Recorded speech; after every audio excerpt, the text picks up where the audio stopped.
नमस्कार अनि स्वागत सम्पूर्ण साथीहरू। आज म हजुरहरूलाई एडोबी इलस्ट्रेटरमा भेक्टर बेस मोनिटर कसरी डिजाइन गर्ने भन्ने बारेमा एउटा भिडियो बनाउन गइरहेको छु।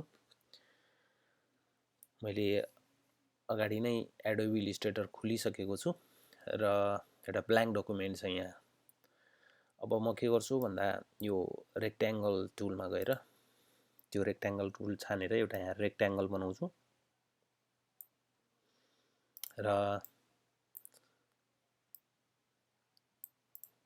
यसैलाई मैले के गर्छु त भन्दाखेरि फिल कलर ब्ल्याक दिएँ र स्ट्रोक कलर दिँदा पनि हुन्छ नदिँदा पनि हुन्छ हजुरहरूले, तर सेम दिनुभयो भने राम्रो।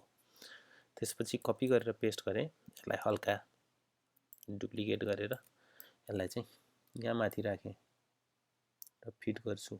यो स्मार्ट गाइडलाई इनेबल गर्नुभयो भने चाहिँ हजुरलाई सजिलो हुन्छ सेन्टरमा छ कि छैन भनेर ट्याक्क थाहा पाउनको लागि। त्यसको लागि भ्यूभित्र यो स्मार्ट गाइड भन्ने इनेबल गर्नु, अथवा म्याक युज गर्नुहुन्छ भने कमान्ड यु, विन्डोज छ भने कन्ट्रोल यु क्लिक गर्दा पनि भयो। अथवा हजुरहरूले यो रुलरलाई इनेबल गरे नि हुन्छ। भ्यूभित्र गएर रुलर्स सो रुलर भन्ने अप्सन हुन्छ, अथवा कन्ट्रोल आर, अथवा म्याक हो भने कमान्ड आर। त्यसपछि यो सानो मोनिटरको लागि सानो रेक्ट्याङ्गलको लागि चाहिँ मैले यो फिल कलर चाहिँ मैले विन्डोभित्र गएर कलर चेन्ज गरेँ व्हाइट, अथवा हजुरहरूले स्वाच युज गर्दा पनि हुन्छ कलरको लागि। यसमा ब्ल्याक फिल गरेँ, यसमा चाहिँ व्हाइट फिल गरेर छु। अब म एउटा यो राउन्डेड रेक्ट्याङ्गलबाट एउटा इलिप्स बनाउँछु यहाँ, राउन्डेड रेक्ट्याङ्गल बनाउँछु। यसलाई पनि सेन्टर भएको छैन, यसरी सेन्सिटिभ हुन्छ, सजिलो हुन्छ हजुरहरूलाई। त्यसपछि यसको फिल कलर ब्ल्याक र स्ट्रोक कलर चाहिँ व्हाइट, स्ट्रोक कलर चाहिँ व्हाइट बनाइदिन्छु। र स्ट्रोकको साइज चाहिँ हल्का अलमोस्ट लाइक 4 पोइन्ट बनाइदिएँ अहिले। हेरौँ कस्तो देखिन्छ, पछि चेन्ज गर्न पनि सकिन्छ। र यसलाई मैले पछाडि सेन्ड गर्छु, एरेन्ज सेन्ड टु ब्याक, अथवा shift command big bracket, shift command big bracket गर्दा पनि भयो। अथवा हजुरहरूले अब्जेक्टभित्र गएर एरेन्जबाट सेन्ड टु ब्याक गर्दा पनि भयो। त्यसपछि एउटा फेरि इलिप्स टुल, यहाँ गएर एउटा इलिप्स बनाऊ। यसलाई सेन्टर पर्ने गरेर राखेँ मैले यसरी, र यसलाई पनि send to back, send to back हल्का ठुलो बनाइदिएँ मैले, सेन्टरमा राख्दिएँ। यसको स्ट्रोक हल्का ठुलो भएको छ जस्तो लागेछ भने हल्का घटाउँदा पनि भयो हजुरलाई। त्यसपछि मैले के गर्छु भन्दा यसलाई हल्का सानो बनाएर एउटा लोगो राखिदिन्छु यहाँ। ठिक छ साथीहरू, एउटा देलको लोगो नै बनाइदिउँ, एकदम सजिलो छ देलको लोगो बनाउनलाई। टेक्स्ट टुलमा गएँ म र यहाँ चाहिँ क्लिक गरेर DELL र ई चाहिँ मैले यहाँ छुटाएँ, अर्को टेक्स्ट फ्रेम लिएर यहाँ चाहिँ ई मात्र टाइप गरेँ। र यो ईलाई चाहिँ हल्का रोटेट गर्छु, हल्का जुममा बसौँ हामी, त्यो भयो भने काम गर्न सजिलो हुन्छ।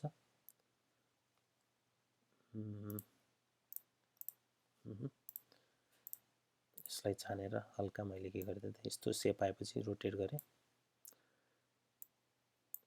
र यसलाई चाहिँ यहाँनिर अलमोस्ट देलको लोगो यस्तै हुन्छ। र यसको कलर पनि मैले के गरिदिएँ त फिल कलर चाहिँ व्हाइट, र यसलाई ग्रुप कन्ट्रोल जी गर्दै पनि भयो, अथवा कमान्ड जी म्याक युज गर्नुहुन्छ भने र अब्जेक्टमा गएर ग्रुप कन्ट्रोल जी गर्दा नि भयो, अथवा अब्जेक्टमा गएर ग्रुप, अथवा राइट क्लिक गरेर ग्रुप गर्दा पनि हुन्छ हजुरले। यहाँ अनग्रुप आइरहेछ किनकि मैले पहिले नै ग्रुप गरिसकेको छु। र यसलाई लगेर चाहिँ मैले के गर्छु त भन्दा यहाँनिर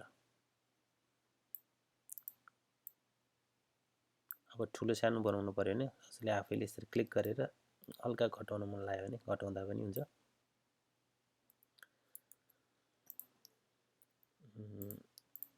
अलमोस्ट करिब हुन लागे जस्तो छ। अब यसमा मैले फिल गर्नु छ भने चाहिँ एउटा पिक्चर नै ल्याइदिउँ। अहिलेलाई म एउटा स्क्रिनसट लिएर आउँछु, यही नै स्क्रिनसटलाई यहाँबाट यति स्क्रिनसट गरिदिएँ। यो डेस्कटपमा भएको स्क्रिनसटलाई चाहिँ यसमा ल्याइदिउँ त अब्जेक्ट सरी फाइल प्लेस डेस्कटपभित्रको यसैलाई चाहिँ प्लेस गरिदिन्छु म र यहाँ ल्याएर यसलाई नै फिट गरिदिएँ।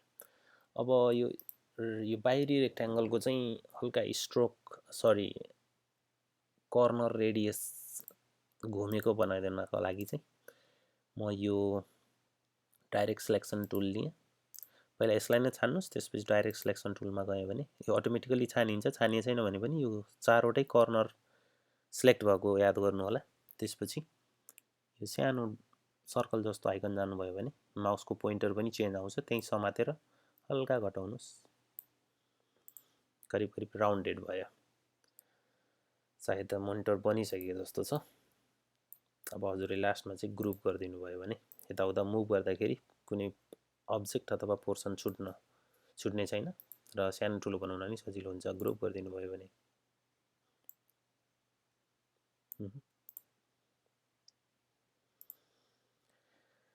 अलमोस्ट बनिसक्यो। अब हजुरले कलरहरू चेन्ज गर्न मन छ भने अथवा अरू केही लोगोहरू केही थप्नु छ भने थप्न सक्नुहुनेछ। आशा छ हजुरहरूलाई यो भिडियो मन पर्यो होला।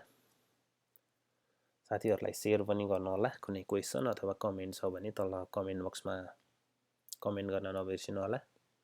सब्स्क्राइब गर्नुभएको छैन भने सब्स्क्राइब गर्नु होला र लाइक बटन साथै बेल आइकनलाई पनि क्लिक गर्नु होला, जसले गर्दा भविष्यमा कुनै भिडियो बनायो भने हजुरहरूलाई नोटिफिकेसन आउनेछ र हजुरहरूलाई हेर्नको लागि सजिलो पर्नेछ।